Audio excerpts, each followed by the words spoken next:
উত্তরায় বিআরটিএ কার্যালয়ে মাসে কোটি টাকার ঘুষ লেনদেন, দুর্নীতিতে জড়িত কর্মকর্তা কর্মচারী ও দালালরা।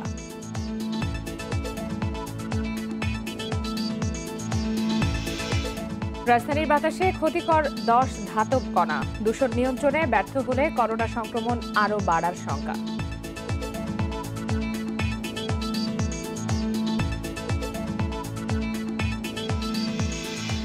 বঙ্গবন্ধুর ভাস্কর্যের বিরোধীরা জঙ্গি বলছে আওয়ামী লীগ। মামুনুল ফয়জুলের গ্রেপ্তারের দাবিতে মুক্তিযুদ্ধ মঞ্চের প্রতিবাদ।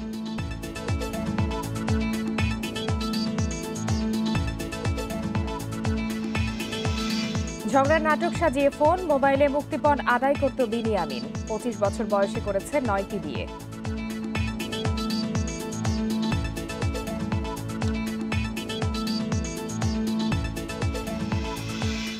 এবং বরিশালে লাইসেন্স বাতিল করা আগ্নেয়াস্ত্র জব্দে নেই কোনো অগ্রগতি। 15 বছর পর অস্ত্রগুলো সন্ধানে প্রশাসন।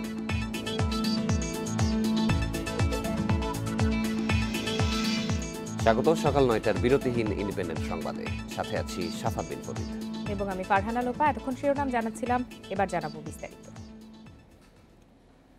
মাসে কম করে হলেও 4 কোটি টাকার ঘুষ লেনদেন হয় বাংলাদেশ সড়ক পরিবহন সংস্থা বিআরটিএর উত্তরার আঞ্চলিক কার্যালয়ে। ড্রাইভিং লাইসেন্স ইস্যু আর পরীক্ষা নিরীক্ষা ছাড়াই গাড়ির উপযুক্ততা বা ফিটনেস সনদ দেওয়ার জন্য এই টাকা নিচ্ছেন সরকারি দপ্তরটির কিছু কর্মকর্তা কর্মচারী আর 12 দালাল। ঘুষের টাকায় কেউ করেছেন বাড়ি গাড়ি সম্পদ, কেউ বা উন্নত দেশে পড়াচ্ছেন সন্তানদের। কর্মকর্তাদের চেয়ারে বসে বহিরাগত দালালরা কাজ করছেন, এমন চিত্রও পাওয়া গেছে ইন্ডিপেন্ডেন্ট টেলিভিশনের অনুসন্ধানে। আমি টাকা দিছি না, আমি তো নিজে বাদী। 5000 টাকা দিছি। টাকা তো নিছেন ওর কাছ থেকে, আমি ওর কাছ থেকে আমি নিছি। তুমি আমার থেকে নিছো। 24 সেপ্টেম্বর বৃহস্পতিবার বিকেল 4টায় গোপন ক্যামেরার দৃশ্য এটি। ঘুষের বিনিময়ে গাড়ির ফিটনেস করতে সহকারী রাজস্ব কর্মকর্তা আব্দুস সালাম ও জহির উদ্দিন বাবর তর্কে জড়ান। এক পর্যায়ে ঘুষ লেনদেনের কথা স্বীকার করছেন তারা। গত বছর থেকে ঘুষ খাইতেছি, একটা গাড়ি পর্যন্ত পাইতেছি না। আর আমি পয়সা নিয়ে খাই, আবার ভালো জানতে। উত্তরার আঞ্চলিক কার্যালয়ের এসব অনিয়ম খুঁজতে 15 অক্টোবর অনুসন্ধানে নামে ইন্ডিপেন্ডেন্ট টিম। দুপুর 12টায়ও অফিসে পাওয়া যায়নি সহকারী রাজস্ব কর্মকর্তা সালামকে। পরে 12 নম্বর সেক্টরে নিজের নির্মাণাধীন এই 8তলা বাড়ির সামনে পাওয়া যায় তাকে। কিভাবে বাড়ির মালিক হলেন তা জানতে চাইলে এড়িয়ে যাওয়ার চেষ্টা ছিল তার। আমার বাড়িতে একটা ছাদ হইছে। এবার নজর ফিটনেস শাখার 204 নম্বর কক্ষের দিকে। ক্যাপ পরা এই ব্যক্তির নাম সবুজ। বিআরটিএ কর্মকর্তাদের চেয়ারে বসে কাজ করলেও তিনি মূলত দালাল। এভাবে সুহেল, ফাহাদ, শামসু, বাবুল, আসলাম সহ কর্মকর্তাদের সঙ্গে কাজ করেন 10 থেকে 12 জন। মোটরযান পরিদর্শক সৌরভ ও ফিটনেস শাখার প্রধান শেখ ইমরানের সঙ্গে আতাত করে কাজ করার অভিযোগ রয়েছে তাদের বিরুদ্ধে। অনিয়মের টাকায় শেখ ইমরান তার ছেলেকে পড়াচ্ছেন কানাডায়, আছে এমন অভিযোগও। ক্যাপ মাস্ক পরাতে না, উনি তো আমাদের এমপ্লয়ি না। আমাদের তো নির্দেশনা দেওয়া আছে, কেউ চেয়ার টেবিলে পাওয়া গেলে সেই কর্মকর্তাই দায়ী। গত 14 জুন ঢাকা মেট্রো 14, 46, 82 ও 13, 72, 63 এই নাম্বারের সিএনজিগুলোর ফিটনেস দেয়া হয়েছে SMS এর মাধ্যমে, যা দালালদের মাধ্যমে সনদ দিয়েছেন মোটরযান পরিদর্শক সৌরভ সাহা। এটা তো আমাদের কাছে থাকবে, এটা আপনার কাছে থাকবে, এটা তো আমাদের অফিসের কপি। এই আবেদনপত্র আমাদের অফিসের কপি। না, এটা তো আমাদের কাছে থাকবে। অনুসন্ধানে দেখা গেছে গত 14 জুন একদিনেই বিআরটিএ উত্তরা সার্কেল থেকেই ফিটনেস দেয়া হয়েছে 1128টি গাড়ির, যা রীতিমতো অবিশ্বাস্য। একটি গাড়ির ফিটনেস পরীক্ষায় সর্বনিম্ন 5 মিনিট সময় ধরা হলেও কর্মদিবসের 8 ঘন্টায় 96টির বেশির ফিটনেস দেওয়ার কথা নয়। অনুসন্ধানের তথ্য, অবৈধভাবে ফিটনেসের জন্য প্রতিটি প্রাইভেট কার ও সিএনজি অটোরিকশা পিছু নেওয়া হয় 2 থেকে 2,500 টাকা। একইভাবে প্রতিটি বাস 10,000, ট্রাক ও কাভার্ড ভ্যানে 4 থেকে 5,000 টাকা ঘুষ দেওয়ার অঘোষিত নিয়ম। দিনে 40 ভাগ গাড়ি পরীক্ষা নিরীক্ষা করে ফিটনেস দেয়া হলেও বাকি 60 ভাগ থেকে দিনে ঘুষ নেওয়া হয় অন্তত 10 লাখ টাকা। আবার ড্রাইভিং লাইসেন্সের জন্য আগ্রহীদের কাছ থেকে 5 থেকে 6 হাজার টাকা নেয়ার অভিযোগ আছে। প্রতিদিন অন্তত 200 ড্রাইভিং লাইসেন্স অবৈধভাবে দেওয়ার হিসাব ধরা হলেও ঘুষ লেনদেন হয় 11 লাখ টাকা, যা মাসে প্রায় 2 কোটি টাকায় দাঁড়ায়। সকাল থেকে পর্যন্ত হয়রানি, এখানে বসে রয়েছি, এখানে যাই ওখানে যাই, ঠিক আছে, কাগজ দিয়ে বসে থাকি, আবার যাওয়া লাগে। লাইনে আমরা দাঁড়ায় আছি, আর লাইনের পাশ দিয়ে আপনার ভিতরে লোক ঢুকতে বলছিল ভিআইপি গেস্ট। ঘুষ অনিয়মের বিষয়ে বিআরটিএ চেয়ারম্যানের পক্ষে কথা বলেন এক পরিচালক। বা আপনি যে বিষয়গুলো বললেন এই বিষয়গুলো নিয়ে আমাদের কাছে ডকুমেন্টেশন সহ বা এরকম সুনির্দিষ্ট বিষয়ক সহ কোনো অভিযোগ আমাদের কাছে নাই। অনিয়ম আর ঘুষ নিয়ে গণমাধ্যমে খবর হলে বিআরটিএতে কিছুদিন কড়াকড়ি চললেও এক সময় সবকিছু আবার ফিরে যায় আগের অবস্থায়। Sohel Rana, independent News, Dhaka. রাজধানীর বাতাসে ভাসছে সীসা, ক্যাডমিয়াম, দস্তা সহ ক্ষতিকর 10টি ধাতব পদার্থের কণা। এই তথ্য ঢাকা বিশ্ববিদ্যালয়ের রসায়ন বিভাগ, পরমাণু শক্তি কমিশন ও যুক্তরাষ্ট্রের আইওয়া বিশ্ববিদ্যালয়ের গবেষকদের। তারা বলছেন নগরীর অন্তত 88টি স্থানে বায়ু দূষণ বেশি। দূষণ নিয়ন্ত্রণে রাখতে না পারলে করোনা সংক্রমণ আরও বাড়বে বলে আশঙ্কা তাদের। তেজগাঁও থেকে মহাখালীমুখী সড়কে বিজি প্রেসের কাছে চলছে ইউলুপ নির্মাণের কাজ। রাস্তা খোঁড়াখুঁড়ির পাশাপাশি খোলা অবস্থায় বালু ও মাটি আনা নেওয়া হচ্ছে। একই সড়কের 7 রাস্তার কাছে তিতাস গ্যাসের লাইন সংস্কারের কাজও চলছে উন্মুক্তভাবে। ফুটপাত ও সড়কের অর্ধেক অংশ জুড়ে রাখা হয়েছে বালু, পাইপ ও আবর্জনা। রাজধানীর এই সড়ক গণপরিবহন ও অন্যান্য যান চলাচলের কারণে দিনের বেশিরভাগ সময় ব্যস্ত থাকে। যানবাহনের ধোঁয়া আর রাস্তার ধুলা মিলেমিশে অতিষ্ঠ করে তুলেছে এলাকাবাসীকে। সমস্যা হচ্ছে যে মূলত বাতাসের কারণে যে ধুলাবালুগুলো এগুলো আমাদের নাকে কানে আসতেছে, প্লাস দোকানের পরিবেশ ইয়াটা ময়লা হয়ে যাচ্ছে আর কি। আজকে প্রায় 15 দিনের অধিক সময় ধরে এখানে বালুগুলো রেখে দিয়েছে। আমাদের চোখে এখন পর্যন্ত এখানে পানি দেওয়ার মতো কোনো ব্যবস্থা আমরা দেখিনি। ধোঁয়ায় ধূসর মিরপুর। শুকনো মৌসুমে এই দূষণের কবলে পড়ে বনশ্রী, বেড়িবাঁধ, কল্যাণপুর, মহাখালী, যাত্রাবাড়ি, সায়দাবাদ, কদমতলী সহ রাজধানীর বেশিরভাগ এলাকা। সম্প্রতি বায়ু দূষণ বন্ধে 9 দফার নির্দেশনা বাস্তবায়নের পদক্ষেপ গ্রহণের নির্দেশ দিয়েছে হাইকোর্ট, যার মধ্যে রয়েছে মাটি, বালু, বর্জ্য ঢেকে পরিবহন, নির্মাণ সামগ্রী ঢেকে রাখা, কালো ধোঁয়া নিঃসরণ করা গাড়ি জব্দ। গবেষকেরা বলছেন এমন নির্দেশনা মানছে না কেউই। সরকারি, বেসরকারি ও ব্যক্তি পর্যায়ে দূষণ বন্ধে রয়েছে উদাসীনতা। দুইটা সিটি কর্পোরেশনের ভালোভাবে উদ্যোগ নিয়ে প্রচুর পরিমাণে পার্টিন সিট আর নো সিট অ্যাটলিস্ট 2 বার করে। সরকার যেসব জায়গায় বড় বড় কনস্ট্রাকশনগুলো করতেছে সেগুলো সরকার কন্ট্রোল করবেন, আর আমরা ব্যক্তিগত উদ্যোগে যেসব পলিউশনগুলো করতেছি আমরা সেগুলো করব। তো হাইকোর্ট থেকে বারবার রায় দিয়ে আমাদের খালি মনে করায় দিচ্ছেন যে আমাদের এই কাজটা করা উচিত, কিন্তু আমরা সেটা করতেছি না। রাজধানীর 88টি জায়গার বাতাসে ভয়াবহ মাত্রায় সীসা, ক্যাডমিয়াম, দস্তা, ক্রোমিয়াম, নিকেল, আর্সেনিক, ম্যাঙ্গানিজ ও কপার শনাক্ত করেছেন পরমাণু শক্তি কমিশন ও ঢাকা বিশ্ববিদ্যালয়ের গবেষকেরা। চিকিৎসকরা বলছেন শ্বাসতন্ত্রে সংক্রমণ আগের চেয়ে বাড়ছে। এছাড়া নগর জুড়ে এমন বায়ু দূষণ থাকলে ভয়াবহ রূপ নিতে পারে করোনা সংক্রমণ। আমাদের দেশে ধুলাবালি তো ড্রাই সিজনে বেশি হয়, তো সেই সিজনে কিন্তু আমাদের বক্ষব্যাধিতে আউটডোরে রোগীদের সংখ্যা অনেক বেড়ে যায়। এয়ার পলিউশন বাড়লে বর্ন যে ডিজিজগুলো, লাংসের যে রোগগুলো, সেগুলো কিন্তু তুলনামূলক গত বছর যা ছিল এবার আরেকটু বাড়বে। বিশ্বব্যাংক বলছে ঢাকার বায়ু দূষণের 58 ভাগের উৎস ইটভাটা, ধুলা ও গাড়ির ধোঁয়ায় দূষণের হার 26%। তবে পরিবেশ অধিদপ্তর বলছে এবছর প্রায় 450 অবৈধ ইটভাটা বন্ধ করা হয়েছে। নির্মাণ সামগ্রী ঢেকে রাখার নির্দেশনা দেয়া হয়েছে। Shahriar Anirban, independent News, Dhaka. বঙ্গবন্ধুর ভাস্কর্য নিয়ে সাম্প্রদায়িক গোষ্ঠীর বিতর্কের পেছনে ভিন্ন উদ্দেশ্য দেখছেন আওয়ামী লীগ সাধারণ সম্পাদক ওবায়দুল কাদের। বিরোধিতাকারীদের জঙ্গি ও উগ্রবাদী আখ্যা দিয়ে কঠোর হাতে প্রতিহতের হুঁশিয়ারি দিয়েছেন মাহবুবুল আলম হানিফ। এদিকে মামুনুল ফয়জুলের গ্রেপ্তার সহ 7 দফা দাবিতে 1 ডিসেম্বর সারা দেশে মানববন্ধন ও সমাবেশের ডাক দিয়েছে মুক্তিযুদ্ধ মঞ্চ। পুরান ঢাকায় বঙ্গবন্ধুর ভাস্কর্য নির্মাণের বিরুদ্ধে হেফাজতে ইসলামের কতিপয় নেতার বক্তব্য ও বিবৃতি নিয়ে উত্তাপ রাজপথে। শনিবার বিকেলে হেফাজতের যুগ্ম মহাসচিব মামুনুল হক ও ইসলামী আন্দোলন বাংলাদেশের সৈয়দ মোহাম্মদ ফয়জুল করিমের গ্রেপ্তারের দাবিতে শাহবাগে সড়ক অবরোধ করেন মুক্তিযুদ্ধ মঞ্চের নেতাকর্মীরা। এছাড়া দেশের সব শিক্ষা প্রতিষ্ঠান ও জেলা উপজেলায় বঙ্গবন্ধুর ভাস্কর্য নির্মাণ, সাম্প্রদায়িক সম্প্রীতি রক্ষায় ধর্মভিত্তিক রাজনীতি নিষিদ্ধ সহ 7 দফা দাবি দিয়েছে তারা। বঙ্গবন্ধুর ভাস্কর্য আমরা প্রত্যেক মহল্লায় মহল্লায় প্রতিষ্ঠিত করব। আজকের এই সমাবেশের 70-80 ভাগ কিন্তু নতুন প্রজন্মের, তারাও কিন্তু বঙ্গবন্ধুর প্রতি এত শ্রদ্ধাশীল হয়ে এই করোনার ভয় উপেক্ষা করে এখানে চলে এসেছে। আমি একজন বয়স্ক মানুষ, করোনার ভয় উপেক্ষা করে চলে আসছি। ভাস্কর্যকে মূর্তি বলে সাম্প্রদায়িক সম্প্রীতি নষ্টের চক্রান্ত চলছে বলে মনে করে আওয়ামী লীগ। অনলাইন ব্রিফিংয়ে দেশবাসীকে ধর্ম ব্যবসায়ীদের বিষয়ে সতর্ক থাকতে বলেছেন ওবায়দুল কাদের।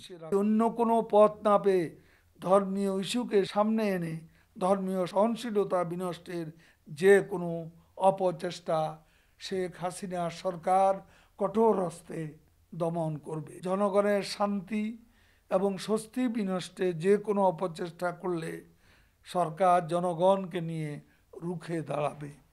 দেশের মুক্তিযুদ্ধের চেতনা, সংবিধান এবং রাষ্ট্রবিরোধী কোনো বক্তব্য বরদাস্ত করা হবে না। দলের আরেক নেতা মাহবুবুল আলম হানিফ বলেন, শাপলা চত্বরের জমায়েতের ভয় দেখে কোনো কাজ হবে না, বঙ্গবন্ধুর ভাস্কর্য হবেই।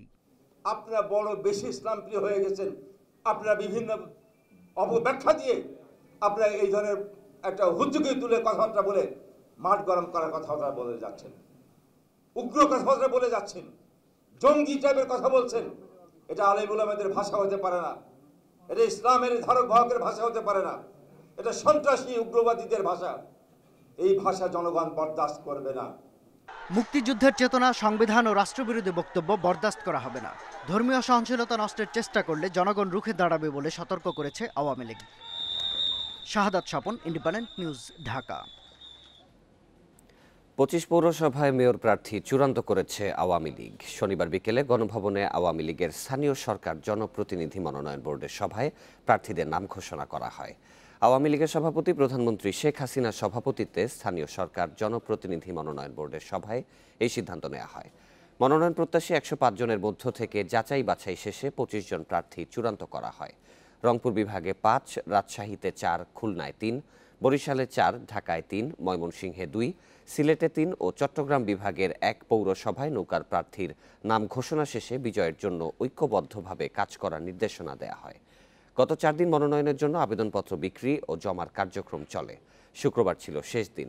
তফসিল অনুযায়ী মনোনয়ন দাখিলের শেষ তারিখ 1 ডিসেম্বর, বাছাই 3 ডিসেম্বর, প্রার্থিতা প্রত্যাহার 10 ডিসেম্বর এবং ভোট গ্রহণ 28 ডিসেম্বর। সব পৌরসভায় ভোট গ্রহণ হবে ইভিএমে।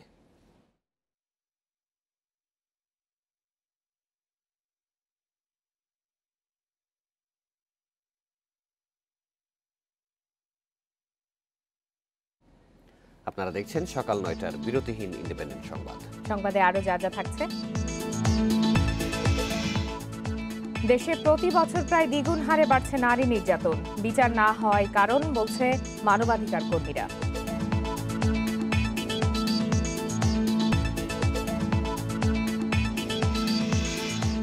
বিশ্বে করোনায় একদিনে মৃত্যু 9,000-এর বেশি। যুক্তরাষ্ট্রে 24 ঘন্টায় নতুন করে শনাক্ত 1,41,000।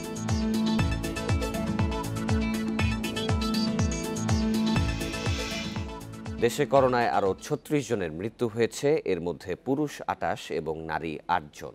এ নিয়ে মোট প্রাণহানি হল 6,580 জনের। 118টি ল্যাবে 24 ঘন্টায় 14,012টি নমুনা পরীক্ষায় করোনা শনাক্ত হয়েছে 1,908 জনের। পরীক্ষা বিবেচনায় শনাক্তের হার 13.62%।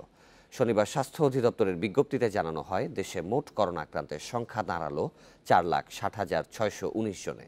সুস্থ হয়েছেন আরও 2,209 জন। এ নিয়ে মোট সুস্থ 3,75,885 জন।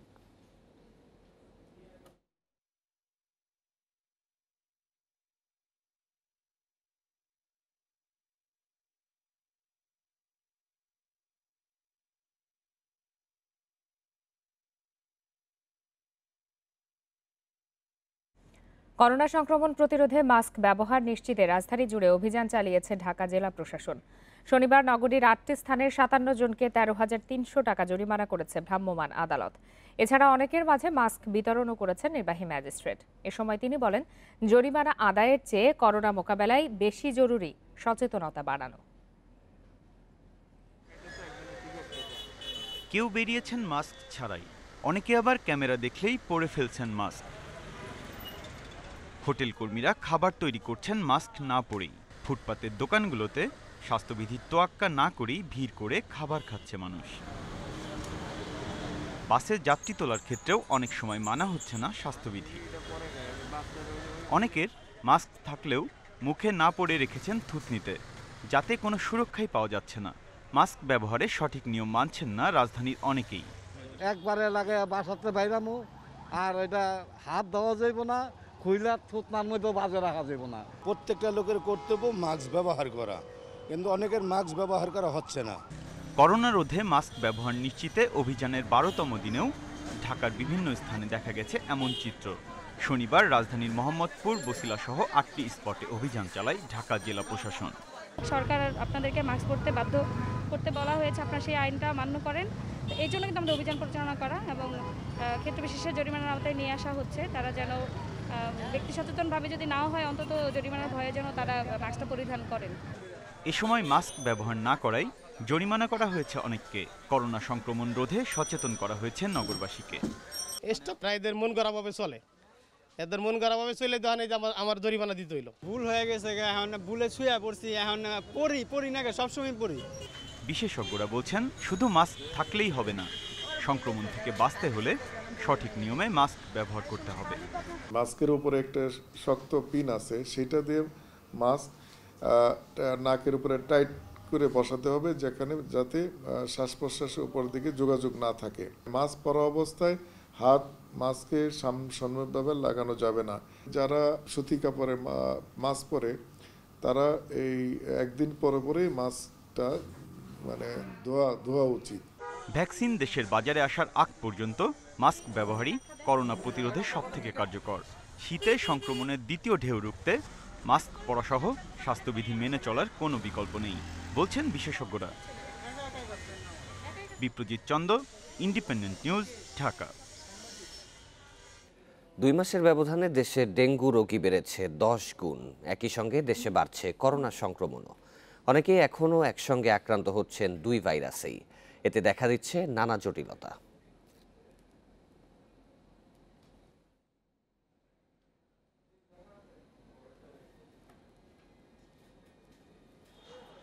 ঢাকা শিশু হাসপাতাল অন্য রোগের বিশেষায়িত চিকিৎসার পাশাপাশি চালু করা হয়েছে 18 বেডের করোনা ইউনিট। এখানে ভর্তি শিশুদের 3 জন একই সঙ্গে ডেঙ্গু ও করোনায় আক্রান্ত। অবস্থা গুরুতর হওয়ায় 2 জনকে নিতে হয়েছে আইসিইউতে। তাদের বয়স 3 বছরের কম।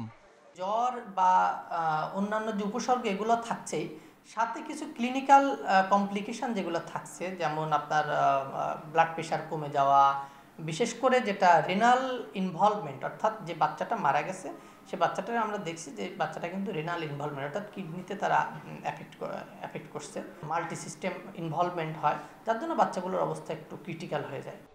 দেশে গত 15 দিন ধরে বাড়ছে করোনা সংক্রমণ। প্রতিদিন শনাক্ত হচ্ছে 2000-এর বেশি। বাড়ছে ডেঙ্গু আক্রান্তের সংখ্যাও। 2 মাস আগের তুলনায় এ মাসে আক্রান্তের সংখ্যা বেড়েছে 10 গুণ। ফলে একই ব্যক্তির 2 ভাইরাসে আক্রান্ত হওয়ার ঝুঁকি বাড়ছে। যাদের কোভিড হচ্ছে তাদের তো ইমিউনিটি এমনি উইক, প্লাস কোভিড রিলেটেড যে ট্রিটমেন্টগুলি ইউজ করা হয় তা তো ইমিউনিটি কিন্তু দুর্বল হয়ে যায়। তো এই পেশেন্টগুলোর যদি ডেঙ্গু হয় তাহলে সেটা কিন্তু ডাবল হিট। জ্বর হলে পরে আপনি কিন্তু শিওর না যে আপনার কোভিড না ডেঙ্গু প্রথম দিনে, অ্যাটলিস্ট প্রথম 1-2 দিনে। যে কনসার্ন ক্লিনিশিয়ান যদি খুব কেয়ারফুল না হয়, সাথে সাথে যদি ওই যে ডেঙ্গুর টেস্টটা না করে, তাহলে কিন্তু মিস করার চান্স থাকে। করোনা ও ডেঙ্গু 2 রোগের ক্ষেত্রেই মূল উপসর্গ জ্বর।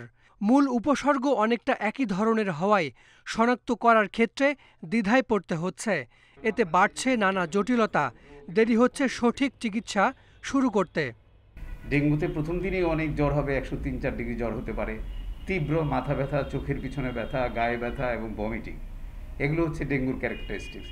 তো প্রথম দিকে ক্লিনিশিয়ান যদি এই দুইটা ডিফারেন্সিয়েট করতে পারে, তাহলে কিন্তু সে সেগ্রিগেট করতে পারে ক্লিনিক্যালি কোনটা ডেঙ্গু কোনটা কোভিড। অবশ্যই খুব দ্রুত রোগ নির্ণয় করা যায়, র্যাপিড টেস্ট যেগুলো করা যায়, সেটা ডেঙ্গু এবং কোভিডকে সেগ্রিগেট করতে হবে হাসপাতালকে, এবং হাসপাতালগুলোতে আলাদা ট্রায়াস থাকতে হবে, আলাদা ডেঙ্গু সেল থাকতে হবে, আলাদা কোভিড সেল থাকতে হবে। এটা করা খুব জরুরি।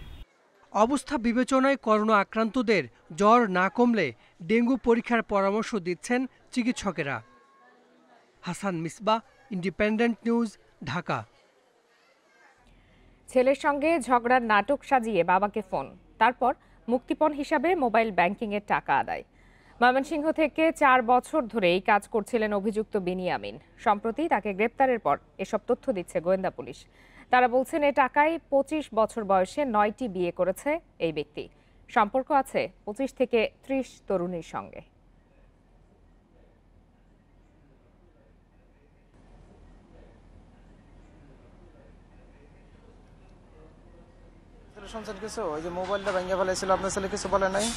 অচেনা একটি নম্বরে ফোন করে একজনকে ফাঁদে ফেলার চেষ্টা করছেন বিনিয়ামিন।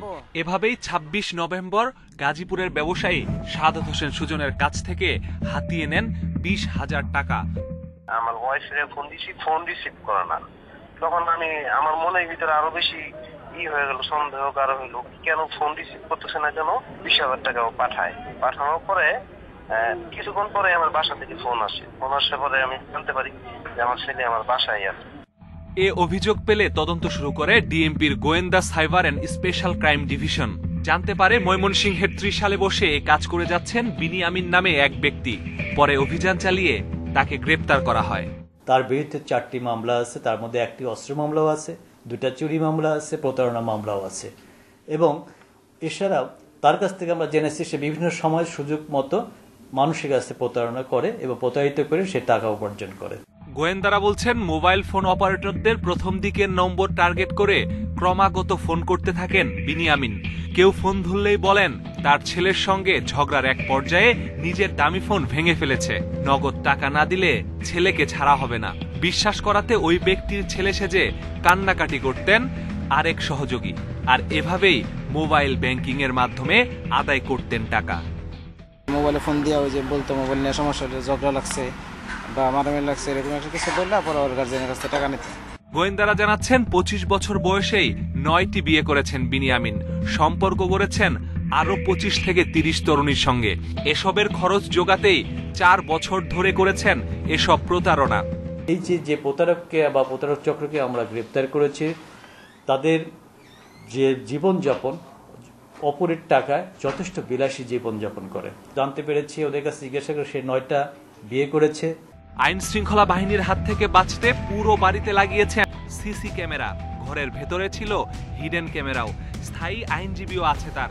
দেখে টিনশেড ঘর মনে হলেও ভেতরে নামি দামি ব্র্যান্ডের লাখ লাখ টাকার আসবাব। Masudur Rahman, independent News, Dhaka.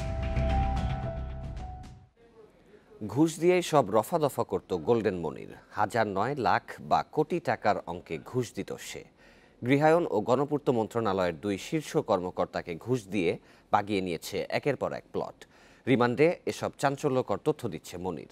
গোয়েন্দারা বলছেন গণপূর্ত মন্ত্রণালয় ও এর সহযোগী সব প্রতিষ্ঠানের প্রভাবশালীদের নাম আসছে তদন্তে। প্রমাণ মিললেই নেওয়া হবে ব্যবস্থা। বিপণন কর্মী হিসেবে কর্মজীবন শুরু। এরপর স্বর্ণ চোরাচালান, শুল্ক ফাঁকির গাড়ি কেনা বেচা, প্লট ফ্ল্যাট হাত বদলের বাণিজ্য। খুব অল্প সময়েই হাজার হাজার কোটি টাকার মালিক বনে যান গোল্ডেন মনির। অবশেষে অবৈধ সম্পদ অর্জন সহ নানা অভিযোগে 21 নভেম্বর গ্রেপ্তার হন গোল্ডেন মনির। অস্ত্র, মাদক ও বিশেষ ক্ষমতা আইনে 3টি মামলা হয় তার বিরুদ্ধে। 3 মামলায় মনিরকে জিজ্ঞাসাবাদ করছে গোয়েন্দা পুলিশ। রিমান্ডে চাঞ্চল্যকর সব তথ্য দিচ্ছেন তিনি। গোয়েন্দারা বলছেন মনির মূলত স্বর্ণ ও গাড়ির চোরাচালান, জমি ও ফ্ল্যাটের অবৈধ ব্যবসায় জড়িত। এসব কাজে তিনি বাগিয়ে নেন ঘুষের মাধ্যমে। জমি ও ফ্ল্যাটের জন্য সক্ষতা গড়ে তুলেছেন গৃহায়ন ও গণপূর্ত মন্ত্রণালয়, গণপূর্ত অধিদপ্তর, জাতীয় গৃহায়ন কর্তৃপক্ষ ও রাজুকের শীর্ষ কর্মকর্তাদের সঙ্গে। লাখ থেকে কোটি টাকায় ঘুষ দেন প্রতিটি কাজের জন্য। আর স্বর্ণ ও গাড়ির শুল্ক ফাঁকি দিয়ে দেশে আনেন কাস্টমস কর্মকর্তাদের হাত করে। অবৈধভাবে সে বিভিন্ন সংস্থার সংস্থা মানে বিশেষ করে রাজুকের অনেক জায়গায় হয়তো সে ঘুষ বা এই ধরনের লেনদেন করেছে। তো বিশেষ করে দুদক বা অন্য কোনো জায়গায় হয়তো আমরা সরবরাহ করব বা শেয়ার করব, যাতে এগুলো আরও অন্যান্য ব্যবস্থা নিতে পারে। গোয়েন্দারা বলছেন মনির অতীতে স্বর্ণ চোরাচালান করলেও এখন তার ঝোঁক জমি ও গাড়ি ব্যবসায়। উত্তরা, পূর্বাচল, বাড্ডা, কেরানীগঞ্জে আছে তার কমপক্ষে 50টি প্লট। সাধারণের যেখানে একটি জমি বা ফ্ল্যাট ক্রয় বিক্রয় করতে বছর পার হয়ে যায়, সেখানে মনির ঘুষ দিয়ে এসব করতেন মাত্র 15 দিনে। রাজুকের বিভিন্ন কর্মকর্তাদের সাথে যোগসাজশে বিভিন্ন প্লট তার নামে বেনামে দখল করে বা সেগুলোকে কিনে নেয় এবং সেগুলো আবার বিক্রি করতো। এভাবেই তার উত্থান হয় বলে আমরা জানতে পারি তার কাছ থেকে। মনিরের অস্ত্র মাদক ও বিশেষ ক্ষমতা আইনের 3 মামলার তদন্ত শেষ করে দ্রুত অভিযোগপত্র জমা দেওয়ার কথা জানাচ্ছে গোয়েন্দা police. Masudur Rahman, independent News, Dhaka. 15 বছরে বরিশালে 904টি আগ্নেয়াস্ত্রের লাইসেন্স বাতিল করেছে জেলা প্রশাসন, কিন্তু এখন পর্যন্ত এসব অস্ত্র উদ্ধার বা জব্দের কোনো অগ্রগতি নেই। পুলিশ বলছে লাইসেন্স বাতিল করা অস্ত্রগুলোর সন্ধানে কাজ শুরু হয়েছে। প্রায় 2 সপ্তাহ ধরে ইন্ডিপেন্ডেন্ট টেলিভিশনের পক্ষ থেকে এ বিষয়ে অনুসন্ধান শুরু হলে নড়ে চড়ে বসেছে প্রশাসন। 2005 সাল থেকে এবছরের 26 নভেম্বর পর্যন্ত 904টি আগ্নেয়াস্ত্রের লাইসেন্স বাতিল করেছে বরিশাল জেলা প্রশাসন।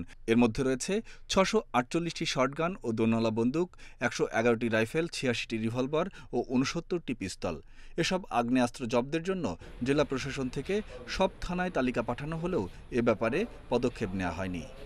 অস্ত্রের লাইসেন্স যখন ডিজিটাল হয়ে যাবে, আমাদের এই যে ল্যাপসগুলো আছে এটা আপ টু ডেট হালনাগাদ তথ্য রাখার বিষয়টি আর আসলে সমস্যাটি হবে না এবং পুলিশের সাথে এটা সমন্বয় করে আমরা কার্যক্রম বাস্তবায়ন করব। লাইসেন্সবিহীন অস্ত্রধারীদের বিরুদ্ধে মামলা হওয়ার কথা থাকলেও কোনো থানায় সাধারণ ডায়েরিও হয়নি। ঠিকানা পরিবর্তনের কারণে বিড়ম্বনার কথা বলছে পুলিশ। আসলে এই বিষয়টা তো জেলা প্রশাসক মহোদয় অবশ্যই ভালো করে জানবেন ওনাদের কতটা গ্যাপ আছে। যদি লাইসেন্স বাতিল সত্ত্বেও কেউ অস্ত্র জমা না দেয় তার বিরুদ্ধে আইনগত ব্যবস্থা হবে এবং হয়েছে। তথ্য হালনাগাদ নেই স্বীকার করে এ নিয়ে কাজ শুরুর কথা জানান জেলা পুলিশ সুপার। লাইসেন্স বাতিল হওয়া অস্ত্র জব্দে কারো গাফিলতি থাকলে ব্যবস্থা নেওয়ারও হুঁশিয়ারি দেন তিনি। যার লাইসেন্স বাতিল হয়েছে বা সে এখনো অস্ত্র ক্যারি করছে, সে কিন্তু নিয়ম অনুযায়ী আইন অনুযায়ী কিন্তু তাদের বিরুদ্ধে অস্ত্র আইনে মামলা হবে। যদি দেখা যায় যে এতে আমাদের পুলিশের ল্যাপস রয়েছে, অবশ্যই তার বিরুদ্ধে ব্যবস্থা হবে। এদিকে লাইসেন্স ইস্যুর সময় কঠোরভাবে বাছ বিচারের দাবি সচেতন নাগরিকদের। ফৌজদারি মামলা মোকদ্দমা থাকে তাদেরকে আমার মনে হয় যত বড় লোকই হোক, যত টাকা বিত্তশালীর মালিক হোক, তাদেরকে কোনো মতে লাইসেন্স দেওয়া যাবে না। বরিশাল জেলা প্রশাসনের তথ্যে গত 15 বছরে 236টি অস্ত্রের লাইসেন্স বাতিল হয়েছে 2005 সালে, এরপর 2008 সালে 262টি এবং 2006 সালে 102টি অস্ত্রের লাইসেন্স বাতিল করা হয়। এবছরও বরিশালে 45 জন অস্ত্রের লাইসেন্স নবায়ন করেননি।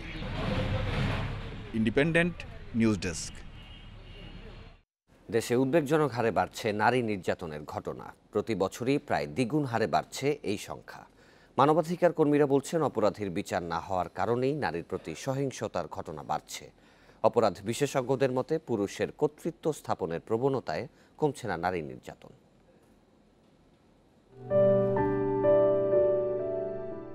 কঠোর আইন ও শাস্তির বিধান করেও নিয়ন্ত্রণে আসছে না নারী নির্যাতন অপরাধ। অক্টোবরে নারী ও শিশু নির্যাতন দমন আইন সংশোধন করে ধর্ষণের সর্বোচ্চ শাস্তি মৃত্যুদণ্ড করা হলেও কমেনি ধর্ষণের ঘটনা। আইন ও সালিশ কেন্দ্রের পরিসংখ্যান বলছে সেপ্টেম্বরে দেশে ধর্ষণের ঘটনা ৮৬টি, যা অক্টোবরে বেড়ে ৩৭৪টি। এ সংখ্যা আগস্টে ছিল ১৪৮। ডিএমপির তথ্য অনুযায়ী ঢাকায় অক্টোবরে ধর্ষণের মামলা হয় ৮৫টি আর সেপ্টেম্বরে ৬০টি। গত ১০ মাসে দেশে ২৫০০-এরও বেশি নারী নির্যাতনের ঘটনা ঘটেছে। এর মধ্যে পারিবারিক সহিংসতার ঘটনা ৪৮৩টি, ধর্ষণের ঘটনা ১৩৪৯টি, যৌতুকের জন্য নির্যাতনের ঘটনা ১৮৪টি। সুপ্রিম কোর্টের হিসাব অনুযায়ী ২০১৯ সালে নারী ও শিশু নির্যাতনের ঘটনায় নিম্ন আদালতে বিচারাধীন মামলা ছিল ১,৬৮,৩৯৩টি। ২০২০ সালে তা বেড়ে দাঁড়িয়েছে ১,৬৯,৭৩৯টি। এই যে কোর্টের রচনাগণ্ডিত একজন নারীকে যেতে হয় এবং দীর্ঘদিন একটি আইনি লড়াইয়ের মধ্যে, এক্ষেত্রে আমাদের অবকাঠামোগত কিছু ত্রুটি রয়েছে। কেননা একজন নারী তিনি যখন আইন শৃঙ্খলা রক্ষাকারী সংস্থার কাছে যান, অনেক ক্ষেত্রেই সেই পরিবেশটি সেটি কিন্তু নারী বান্ধব না। আদালতের রচনাগণ্ডি সেটিও কিন্তু নারী বান্ধব না। কাজে একজন নারীর পক্ষে এই আইনি লড়াই দীর্ঘ সময় ধরে চালিয়ে যায়, এটি একটি খুবই কঠিন বিষয়। জাতীয় জরুরি সেবা ৯৯৯-এর তথ্য মতে গত বছর নারী ও শিশু নির্যাতন সহিংসতার ঘটনায় কল এসেছে ৬,২৮৯টি। চলতি বছরের ১০ মাসে কল এসেছে ৭,৭৩৫টি। বিভিন্নভাবে ইন্টারন্যাশনাল কনভেনশনসগুলোতে উঠে এসছে, সেগুলো আমাদের শিক্ষা কাঠামোতে এখন পর্যন্ত আসলে ইনকর্পোরেট করা হয়নি। আমরা এখনও দেখছি না যে সেক্স এডুকেশন বা জেন্ডার এডুকেশনের মতো এডুকেশনগুলো আমাদের স্টুডেন্টদেরকে, আমাদের টিনেজ স্টুডেন্টদেরকে আমরা দিতে পেরেছি। সেই জায়গায় একটা বড় রিফরমেশন আমার মনে হয় দরকার আমাদের শিক্ষা কাঠামোতে। শক্তিশালী গণতন্ত্র, আইনের সঠিক প্রয়োগ আর সবার জন্য ন্যায় বিচার নিশ্চিত না হলে নারীর প্রতি সহিংসতা কখনোই কমবে না, এমনটাই মনে করছেন অপরাধ বিশেষজ্ঞরা। Rezwan Siddiqui, independent News, Dhaka. বাগেরহাটের মোরেলগঞ্জে 17 দিনের শিশু সোহানাকে পুকুরে ফেলে হত্যা করেছে তার মা। আদালতে দায় স্বীকার করে দেয়া জবানবন্দিতে সে কথা জানিয়েছে বলে নিশ্চিত করেছেন বাগেরহাটের পুলিশ সুপার পঙ্কজ চন্দ্র রায়। তাদের ধারণা, বাবা মায়ের কলহের জেরে প্রাণ গেছে শিশুটির। এখন রিমান্ড জিজ্ঞাসাবাদে পাওয়া তথ্য উপাত্ত পর্যালোচনা করে অভিযোগপত্র দেওয়ার প্রস্তুতি চলছে।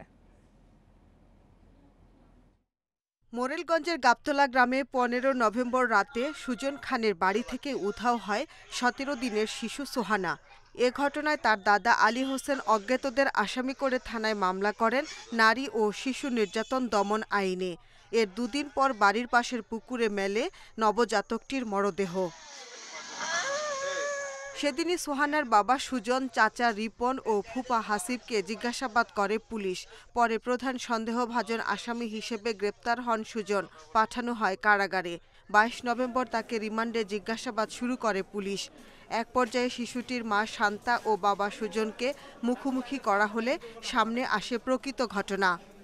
শিশুটির বাবারও একটি পূর্বে বিবাহ ছিল, তার একটি শিশু বাচ্চা আছে, এবং মায়েরও সে পূর্বের যে বিয়ে ছিল সেখানে একটি শিশু বাচ্চা আছে, দুটাই মেয়ে বাচ্চা। এখন এই যে বাচ্চাটা, এই বাচ্চাটাকে হয়তো বা তিনি পূর্বের সংসারে ফেরত যাওয়ার কারণেই হোক, অথবা তার পুরুষ বাচ্চা মানে ছেলে বাচ্চা না হওয়ার কারণেই হোক, তিনি বাচ্চাটিকে মেরে ফেলেছেন।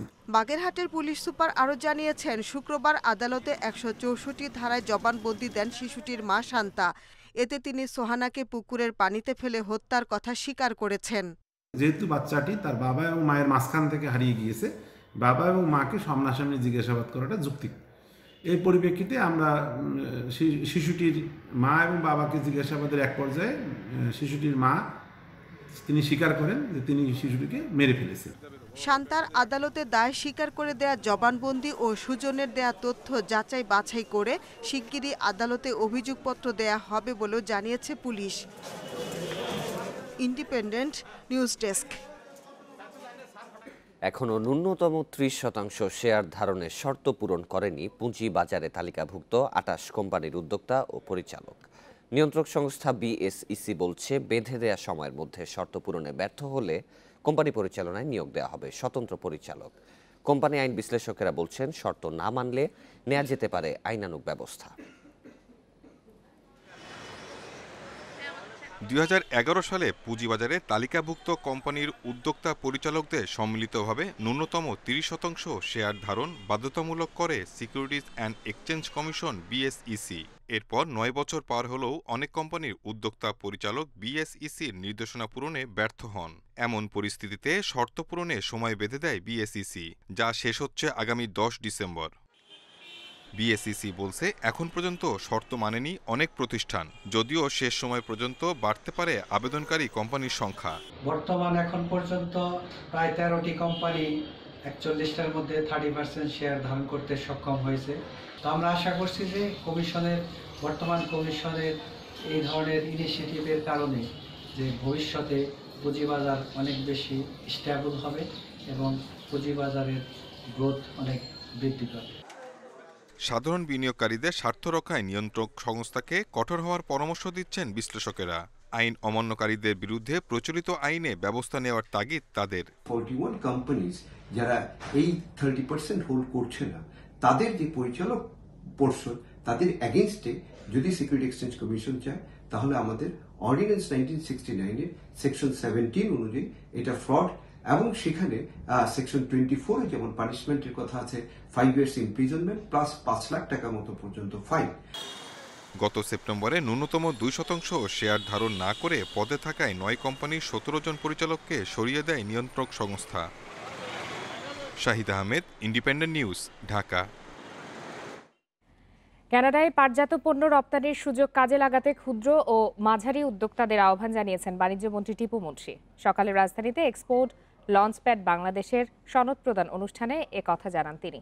এদিকে নারী উদ্যোক্তাদের সংগঠন ওয়েন্ড বলছে, কানাডার বাজার ধরতে প্রয়োজন দেশীয় পাটজাত পণ্যের প্রচার। করোনার এই মহামারীতে রাষ্ট্রায়ত্ত পাটকলগুলো বন্ধ থাকলেও রপ্তানি বেড়েছে পাট ও পাটজাত পণ্যের।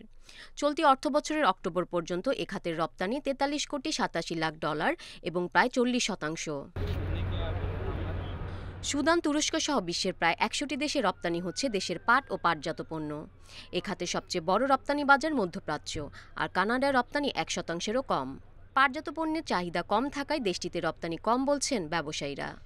বাংলাদেশ থেকে ২৭৫ টন ইয়ার্ন এক্সপোর্ট হয়েছে কানাডায়। ২৭৫ হলো ৬ লক্ষ টনের মধ্যে ২৭৫ টন, এখন 0.01%। বাণিজ্যমন্ত্রী জানিয়েছেন, সম্প্রতি কানাডার একটি রাজ্যে প্লাস্টিক ব্যাগ ব্যবহার বন্ধ ঘোষণা করেছে সরকার। এতে করে দেশটিতে পাটজাত পণ্যের রপ্তানির সম্ভাবনা তৈরি হয়েছে।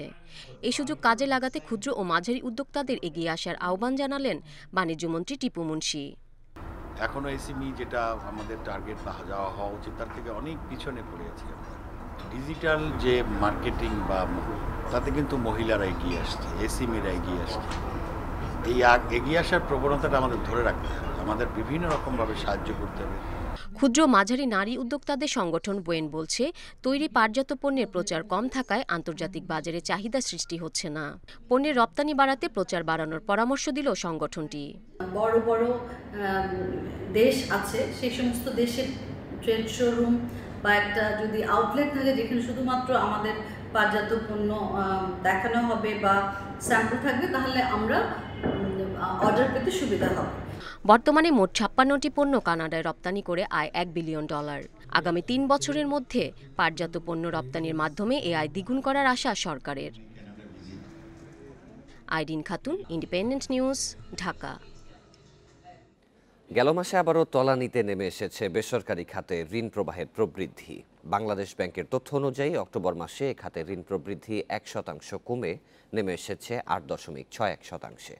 বাংলাদেশ ব্যাংকের হিসেবে চলতি অর্থবছরের প্রথম মাস জুলাইয়ে বেসরকারি খাতে ঋণ প্রবাহের প্রবৃদ্ধি হয়েছিল 9.2%, যা আগস্টে বেড়ে হয় 9.36% এবং সেপ্টেম্বরে বেড়ে দাঁড়ায় 9.48%।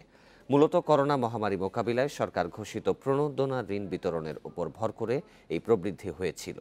শুরুতে প্রণোদনা ঋণে গতি থাকায় বেসরকারি খাতে ঋণ প্রবাহের প্রবৃদ্ধি হচ্ছিল, কিন্তু বর্তমানে প্রণোদনা ঋণ বিতরণের গতি কমে যাওয়ায় আবারও কমতে শুরু করেছে বেসরকারি খাতের ঋণ প্রবৃদ্ধি।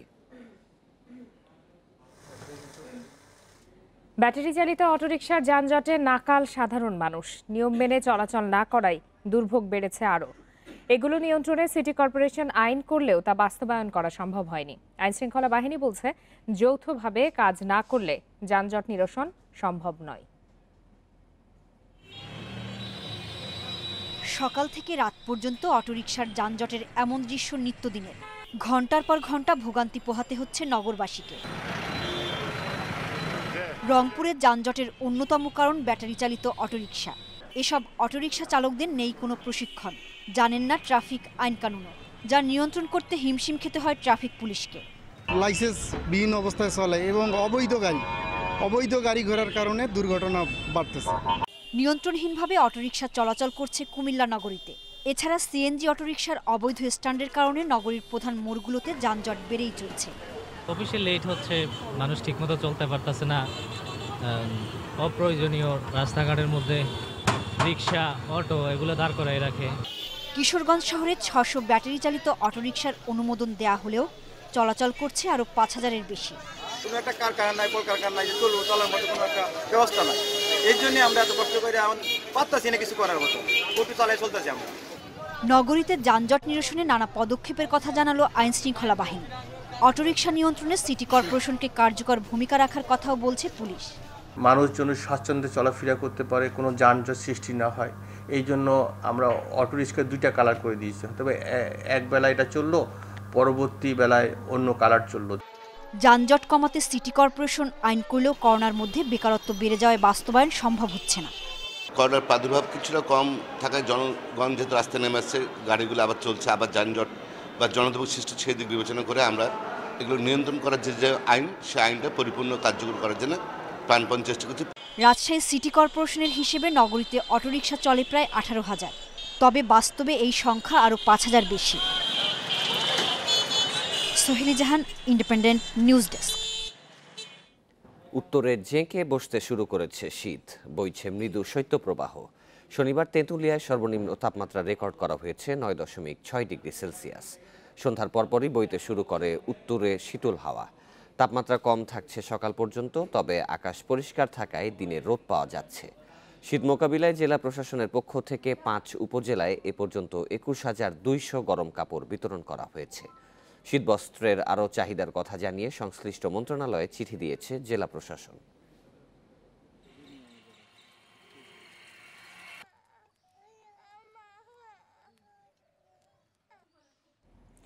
অনিয়ম ও দালালদের দৌরাত্ম্য ঠেকাতে লক্ষ্মীপুরে মোবাইল অ্যাপের মাধ্যমে সরাসরি কৃষকের কাছ থেকে ধান চাল সংগ্রহের উদ্যোগ নিয়েছে সরকার।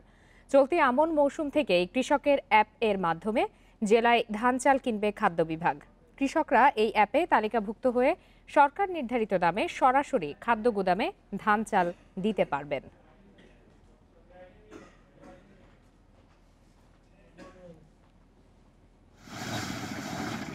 লক্ষ্মীপুরে সরকারি ধান চাল সংগ্রহ কার্যক্রম নিয়ে আছে নানা অভিযোগ। দালালদের দৌরাত্ম্য, রাজনৈতিক প্রভাব, অন্য পেশার লোকদের তালিকাভুক্ত হওয়া সহ নানা সমস্যার কারণে সরকারি গুদামে শস্য দিতে অনীহা কৃষকের। এসব জটিলতায় গত বছর 5,226 মেট্রিক টন ধান চাল সংগ্রহের লক্ষ্যমাত্রার অর্ধেকও পূরণ করা যায়নি।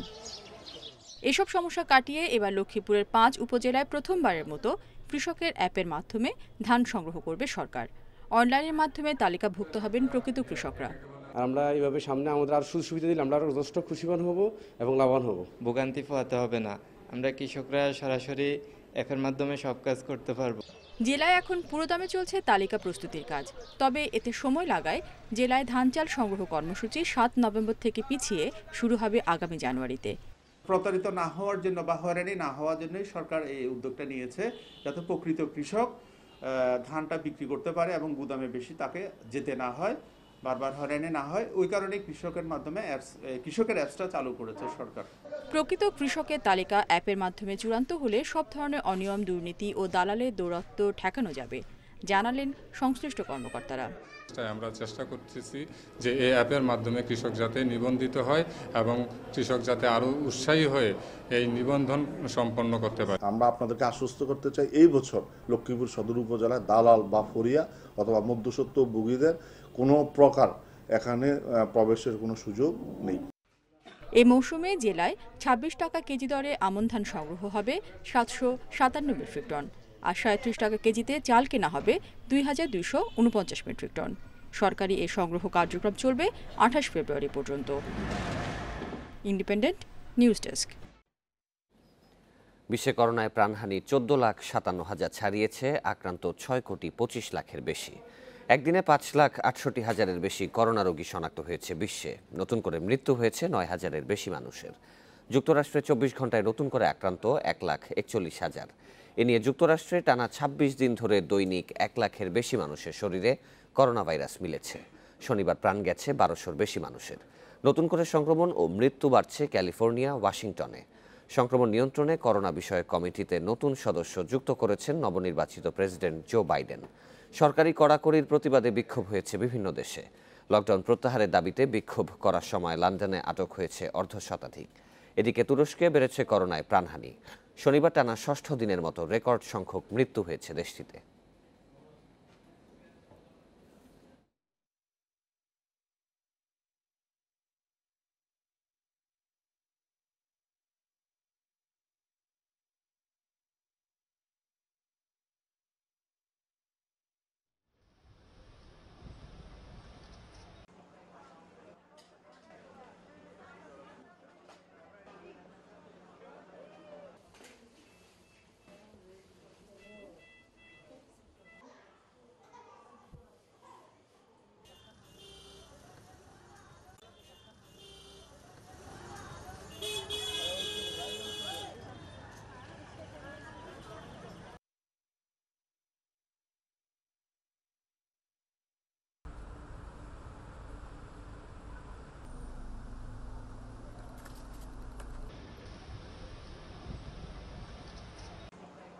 বঙ্গবন্ধু টি-20 কাপে দিনের প্রথম ম্যাচে জেমকন খুলনাকে 9 উইকেটে হারিয়েছে গাজী গ্রুপ চট্টগ্রাম। সব ধরনের টি-20তে 5,000 রান পূরণের দিনে ওপেনিংয়ে নেমেও ব্যর্থ সাকিব। মাত্র 5 রানে 4 উইকেট নিয়ে মুস্তাফিজের বোলিং তোপে সাকিব রিয়াদের খুলনা মাত্র 86 রানে অল আউট হয়। জবাবে লিটনের অপরাজিত 53 রানে 9 উইকেটের জয় চট্টগ্রামের। ঘরোয়া কিংবা আন্তর্জাতিক সবশেষ কবে সাকিবকে ওপেনিংয়ে দেখা গেছে বলা কঠিন। নিষেধাজ্ঞা থেকে ফিরে ব্যাটে রান নেই, বোলিংয়েও আগের ধার নেই। ব্যাট প্যাচ কাটাতে আউট অব দ্য বক্স চেষ্টা। চট্টগ্রামের বিপক্ষে ব্যাট হাতে ওপেনিংয়ে খুলনার সাকিব। 3টা সিঙ্গেল নিয়ে নতুন মাইলফলকে সাকিব। তামিমের পর দেশের দ্বিতীয় ব্যাটসম্যান হিসেবে সব ধরনের টি-20তে 5,000 রানের কোটা ছুঁয়েছেন। বিশ্ব ক্রিকেটে ড্রয়ান ব্রাভো, আন্দ্রে রাসেলের পর তৃতীয় অলরাউন্ডার হিসেবে 5,000 রান ও 300 উইকেটের মালিক হয়েছেন।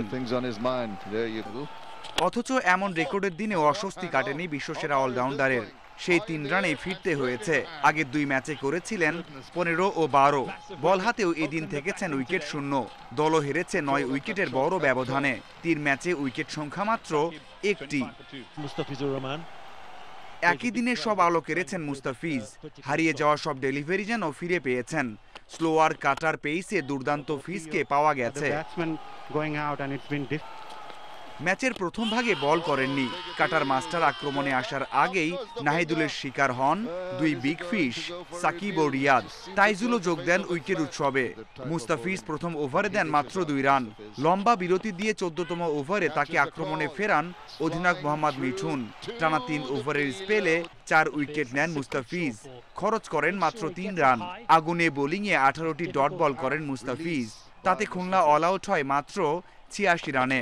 আর 5 রানে 4 উইকেট নেন মুস্তাফিজ।